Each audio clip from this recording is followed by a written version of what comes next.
Hello, I'm Atu Jamir and you're watching Hornbilltv's Prime at 9. The Supreme Court Constitution Bench by a 4-1 majority on Monday affirmed the Union government's 2016 demonetization policy that took currency notes Rs 500 and Rs 1000 denominations out of circulation. Justice B.R. Gavai read out a majority verdict on behalf of himself, S.A. Nazir, A.S. Bopana and V. Rama Subrama. Justice B.V. Nagartana authored a dissenting judgment. Delivering the majority verdict, Justice Gavai said that the 2016 demonetization decision did not suffer from any legal or procedural flaws, nor was it hit by the doctrine of proportionality.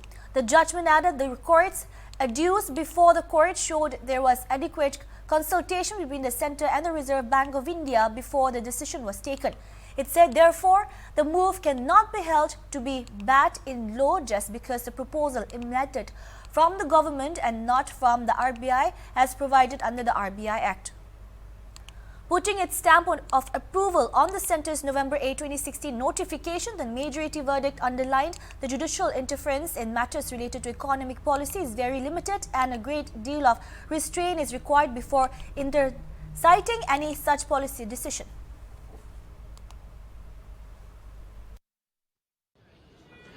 Well, this is a decision of the highest court, and I think constitutionally speaking, legally speaking, it puts the lid on the subject.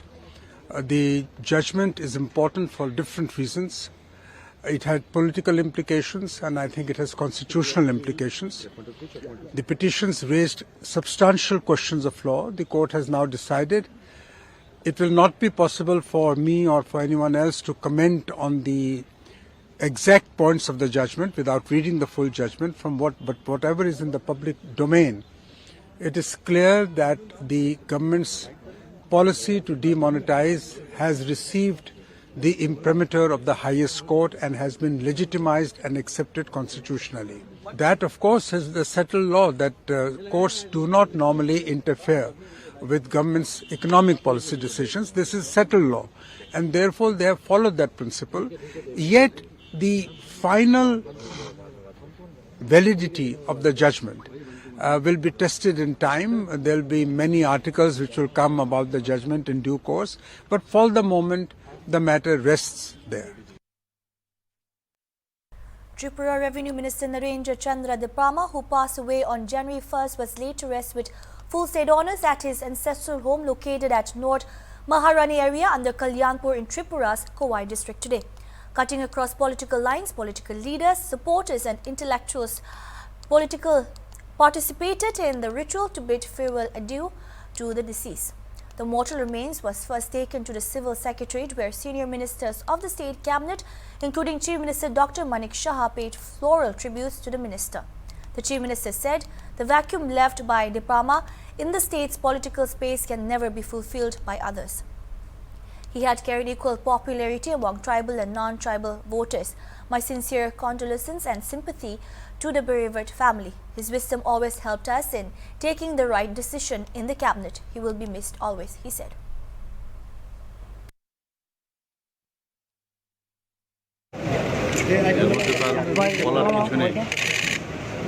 গত পরশুদিন ওনার ব্রেইনের মধ্যে যেটাকে CBA বলা হয় আমাদের মেডিকেলের ভাষায় আক্রান্ত হয়ে উনি জীবিতে ভর্তি হয়েছিলেন। তৎক্ষণাৎ শুনে আমি সেখানে গিয়েছিলাম। যাওয়ার পরে ওখানে যে নিউরোসার্জন ছিল তাদের সাথে আমি কথা বলেছি। তো উনি বললেন যে ইমিডিয়েটলি অপারেশনে যেতে হবে। তাছাড়া উনি অনেক দিন ধরেই ওনার সমস্যা ছিল, বিভিন্ন বার্ধক্যজনিত সমস্যা ছিল। তো যাই হোক, ওনারা ডিসিশন নিয়েছেন যে অপারেশনে যেতে হবে। তো হাই রিস্ক পেশেন্ট ছিল, তো সেইভাবে ওনাদের যে ফ্যামিলির মেম্বার তারাও কনসেন্ট দেওয়ার পরে অপারেশন হয়েছে। কিন্তু তখনই দেখে এবং যা বোঝা যাচ্ছিল যে ভেরি ডিফিকাল্ট টু সার্ভাইভ। যাই হোক, ওনারা চেষ্টা করেছেন, শেষ পর্যন্ত শেষ রক্ষা হয়নি। গতকাল 2:45 দুপুরবেলা উনি পরলোক গমন করেছেন। অত্যন্ত আমাদের একজন বরিষ্ঠ আমাদের ক্যাবিনেটের মন্ত্রী ছিলেন, রাজস্ব দপ্তরের মন্ত্রী ছিলেন। এবং উনি যখন যে কাজ করেছেন অত্যন্ত বুদ্ধিমত্তার সাথে উনি আমাদেরকেও উনি ওনার সবসময় অ্যাডভাইস দিতেন। Congress MLA Sudeep Roy Barman and other officials also paid tributes to the minister at the State Assembly. Barman said he always stood beside the people and tried to do something for them. His spirit was a source of inspiration for us. I'm falling short of words to explain the pain we have suffered after hearing the news of his demise. জেনেছেন আমাদের রাজ্যের মন্ত্রী NC Debbarma বরিষ্ঠ নেতৃত্ব, জাতি জনজাতি উভয় অংশের নেতৃত্ব, যে আঞ্চলিক দলের যে একটা স্থান তা একটা বিরাট ক্ষতি হবে এবং এই ক্ষতিকে পূরণ করা আমার দৃষ্টিতে এই আইপিএফটি দলে যোগ দিয়ে আইপিএফটির সভাপতি হিসেবে উনি কাজ করেছেন। দীর্ঘদিনের সিপিএমকে রাজ্য থেকে সরাতে ওনার ভূমিকা ছিল সবচেয়ে গুরুত্বপূর্ণ। 2018 সালে হেল্প হয়ে গেছে এখন, তো তার জন্য উনি যে আদর্শ নিয়ে কাজ করেছেন তার জন্য আমরা পার্টির তরফ থেকে এবং আমাদের ব্যক্তিগত তরফ থেকে ওনার পরিবার পরিজনদের প্রতি আমরা শোক সমবেদনা। আসলে 2023-এর শুরুতেই আমাদের কাছে এই দুঃসংবাদ এসে এলো, যে আনন্দ করার চাইতে আরও বেশি বিষাদমগ্ন হয়েছি। নরেন্দ্রচন্দ্র দেববর্মা, যিনি এনসি দেববর্মা নামেই বিশেষ পরিচিত ছিলেন, যে লোক মানুষের মানুষের কথা চিন্তা ভাবনা করতেন, কিছু করার একটা প্রবল একটা ইচ্ছা ওনার মধ্যে থাকে। আজ এই ভদ্রলোকের সত্যি আমরা সবাই মর্মাহত সত্যি। Later, the mortal remains was shifted to All India Radio Tripura station where he served before joining active politics. Finally, his mortal remains were cremated with full state honours at Maharani under Kalyanpur. Leaders of different political parties gathered at the spot as well to pay homage. The Brahma breathed his last on January 1st at GBP Hospital, Agartala. He suffered a cerebral stroke on December 31st that led to surgical procedures.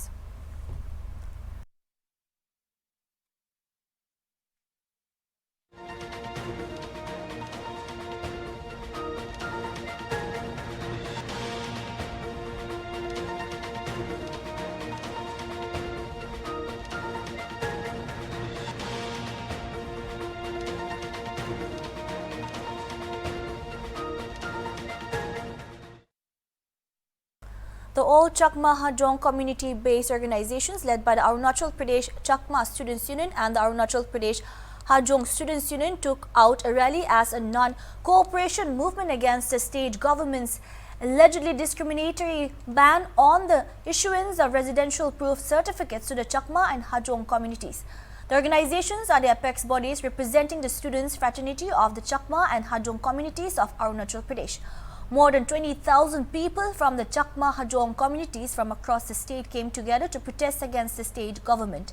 It comprised students, community-based organizations and NGOs besides public members from the neighboring communities supporting the movement. The union started the non-cooperation movement on December 23, 2022 to restore the RPC.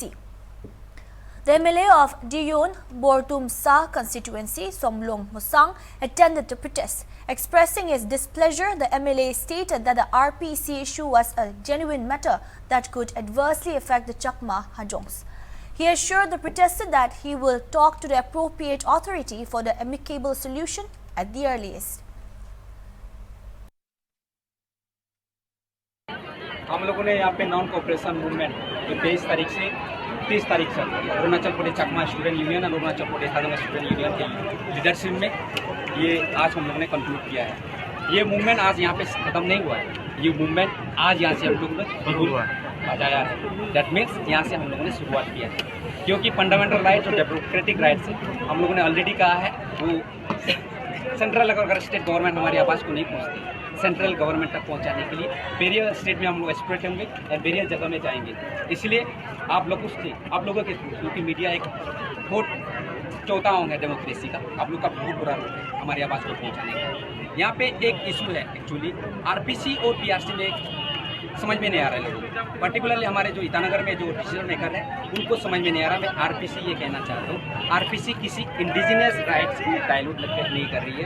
RPC किसी indigenous rights को इम्प्रोज नहीं कर रही है। हम लोग केवल एक छोटा सा जो हमारी आइडेंटिटी है, जहाँ पे हम लोग रह रहे हैं, उसको हम लोग सरकार से मांग रहे हैं।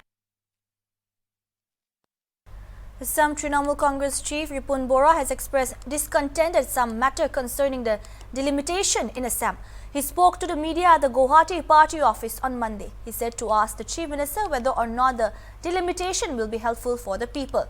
This is only a bureaucratic delimitation, he said. He said this will not reflect public sentiment as there wouldn't be any public representative in this and will be done directly by the Election Commission.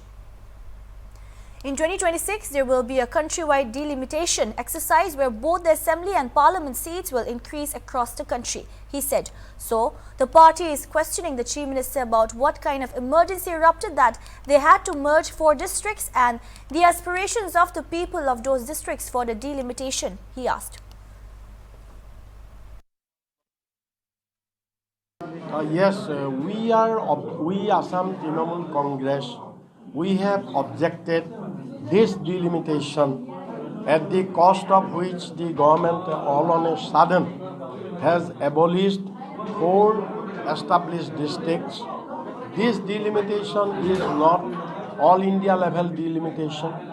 This is an interim delimitation, and the all India level delimitation which started in 2001. So at that time, the delimitation of Assam was kept in abeyance.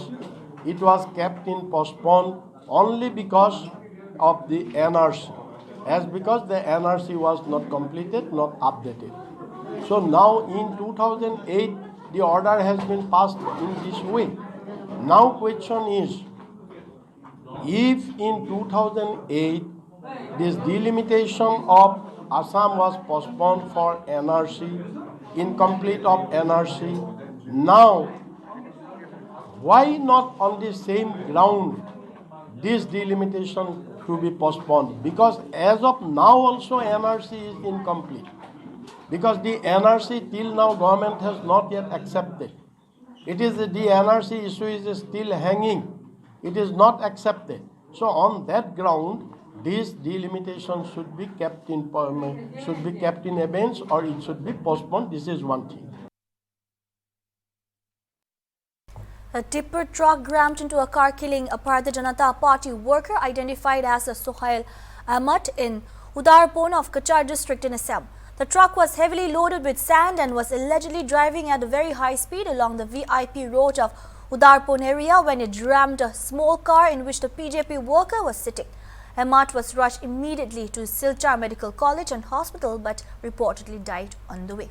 Angry at the incident, an enraged mob first started pelting stones at the truck and later burned it down. A team of police personnel rushed to the spot and brought the situation under control. However, simmering tensions still prevail in the area at the time of filing this report.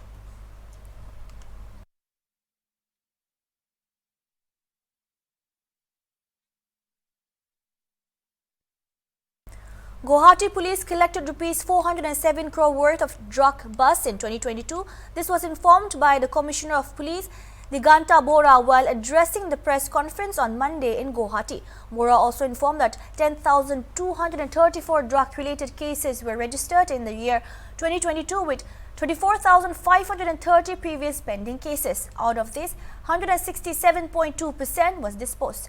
He further said that the police were successful in intercepting smuggling of drugs via Guwahati. The Guwahati police has been working to make Guwahati a drugs-free city. In that process, last year, Guwahati police has had good successes, and during this drive, Guwahati police has seized around drugs worth of around 407 CR. The persons arrested, they have been bound down under PIT NDPS Act. If we see the analysis of seized drugs, we can see we have seized heroin, brown sugar, ganja, cocaine, morphine, methamphetamine. So I'm sure in the coming days too, Guwahati police will be carrying out that drive against drugs and psychotropic substance. Relentlessly will carry forward it, and we are confident that we'll be able to give Guwahati residents a good environment. See, Guwahati is the entry point to different northeastern states, and also it also is situated in that axis right from Myanmar till Nagaland, then Assam, Guwahati. Through Guwahati, different consignment of drugs go to different states, and most probably to other countries also through Guwahati. Because of the effort of Assam police and Guwahati police, there was a lot of pressure on the drug peddlers, and they were finding it difficult to transport their consignment through Guwahati. Because of that, suddenly there was rise in the price of each vials of drugs. But yes, these drug peddlers, they are finding new ways to transport their consignment. The drug addicts, they are also finding it difficult to procure their daily requirement of drugs. The death of a woman after being hit and dragged by a car in Delhi's Sultanpuri area on early Sunday morning triggered huge outrage on Monday.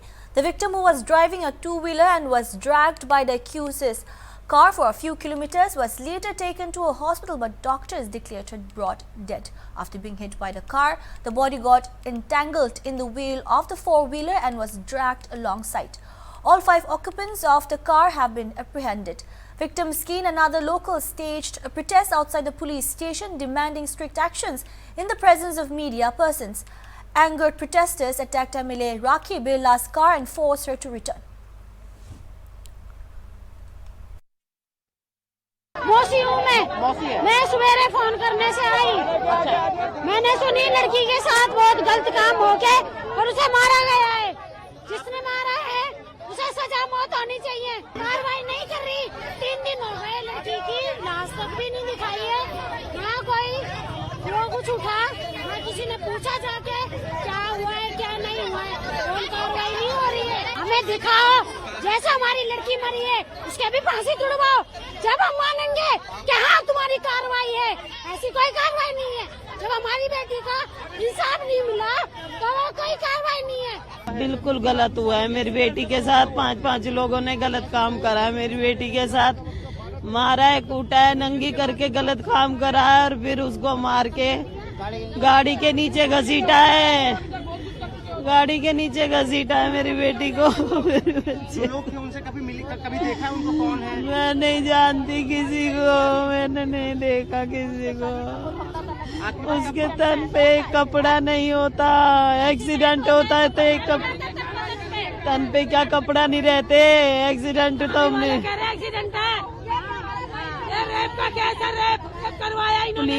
Police वाले पीछे घूम रहे हैं। 1.5 घंटे गाड़ी चली है, 1.5-2 घंटे, मगर किसी ने नहीं देखा पुलिस वालों ने। Meanwhile, Harendra K. Singh, DCP Outer District, said as per the investigation, it was a fatal accident. All 5 persons who were present in the car were arrested. They will be produced before the court today. The post-mortem of the deceased girl will be conducted through a board of doctors.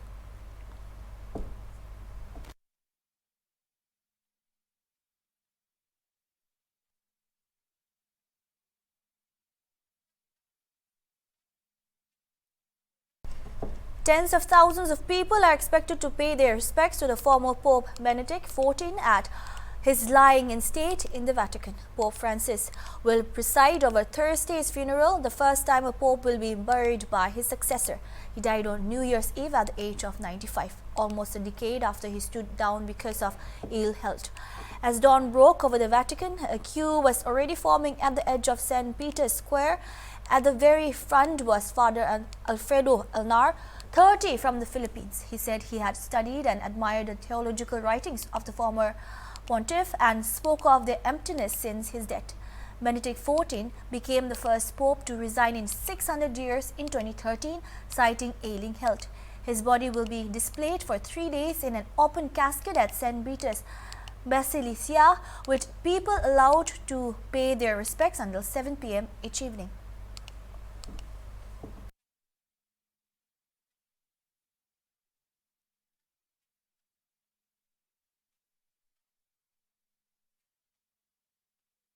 Four people have died after 2 helicopters collided mid-air near SeaWorld on the Gold Coast. 3 more people are in a critical condition in hospital, Queensland Police Service Acting Inspector Gary Worrell said.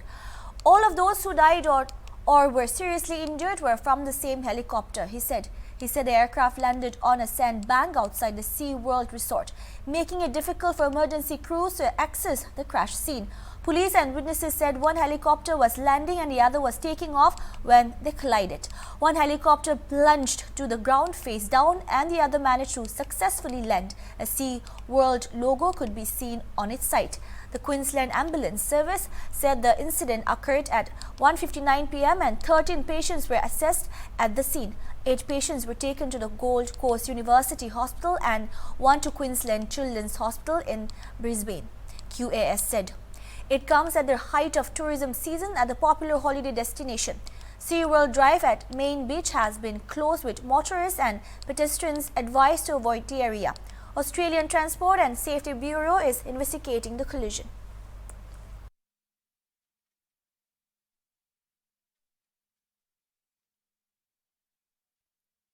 Aam Aadmi Party workers gathered outside the residence of Delhi Lieutenant General Vinay Saxena, protesting the death of a woman who died after she was allegedly dragged for kilometers by a car that hit her in Sultanpuri area on January 1st. Commenting on the Kandawala hit-and-run case, Delhi Chief Minister Arvind Kejriwal said it's an unfortunate incident that a group of men dragged a woman under their car and she died.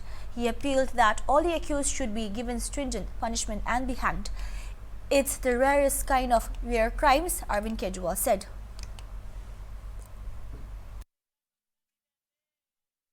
गलत हुआ है मेरी बेटी के साथ 5 लोगों ने गलत काम करा है मेरी बेटी के साथ मारा है कूटा है नंगी करके गलत काम करा है और फिर उसको मार के गाड़ी के नीचे घसीटा है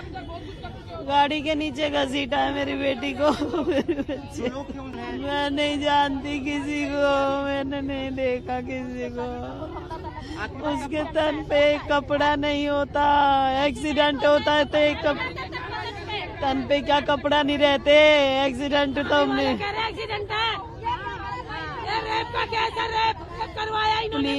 पुलिस वाले पीछे घूम रहे हैं 1.5 घंटे गाड़ी चली है 1.5-2 घंटे. That's all we have for now. Keep watching Hornbill TV.